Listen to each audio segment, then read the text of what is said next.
Hello everyone and welcome to the 2024 Ashland University Football Signing Day recap with head coach Doug Geiser. And Doug, this is your second one as the head coach, but let's start with the 40 kids that we know of right now who have signed and your overall impressions on the class. I thought the staff did a tremendous job of filling needs we had going into the off season. You graduate, offensive players like Des Libertus. You need impact receivers, so you plug in somebody like Isaiah Ramsey or a Chris Brown.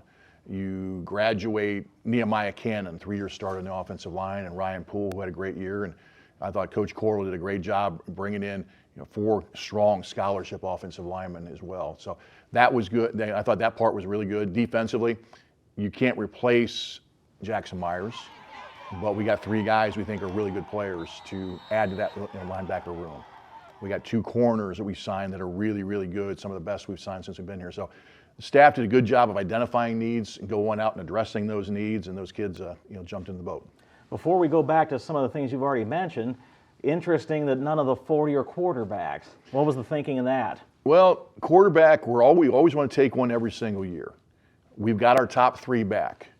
And so we were very, very, I don't want to say if picky is the right word, very, very demanding as far as what we wanted out of that person. We offered 3.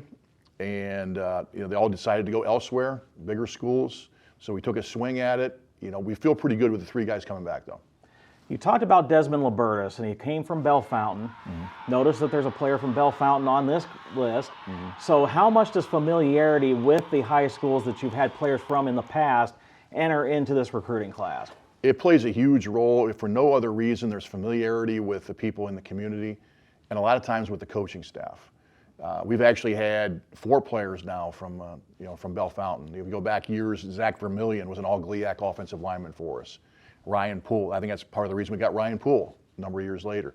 You get a Desmond Libertus coming in as a graduate transfer who leads the league in every receiving category. All of a sudden, you add a C.J. Wilson.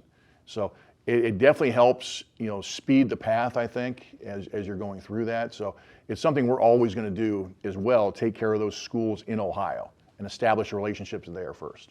When you evaluate a recruiting class, obviously you look into the future, but there's also a lot of guys like you had the past season who are able to play right away. Do you see that happening again coming this fall? In a selfish world, I would hope not.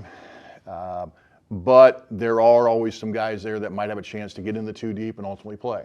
We didn't anticipate Ben Holzapfel starting a couple games for us, but he stepped in when Jackson went down with injury, on 2 different occasions, did a tremendous job, gave us a nice coming attractions. E.J. Tia at safety, the same thing. Colin Romanowski at fullback. So we're prepared, and if we do have freshmen step up, that's usually a good thing, because it means that we might have underestimated their ability or their ability to help us sooner, and ultimately make the Eagles better. The other part of signing day is we also always release the next year's schedule, and we did that at noon on Wednesday, And very interesting schedule. Again, 11 weeks, 11 games, so there's no breaks. And the way the conference is shaking out, there really aren't any breaks at all in that schedule, is there? The competition in the GMAC continues to get better. As you can see, you have the teams that have won the league in the past, your Tiffins, your ODUs, and your Finleys amongst us. They just happen to be front-loaded at the beginning of the schedule. And oh, by the way, you're playing our rival as well, Hillsdale, for the traveling trophy. And you're playing those in weeks 3 through 6. Oh, by the way, you're opening up with nationally ranked IUP and Ferris. So once again, it's going to be one of the most challenging schedules we've had, at least initially, in school history. So we got to be firing on all cylinders coming right out of the chute.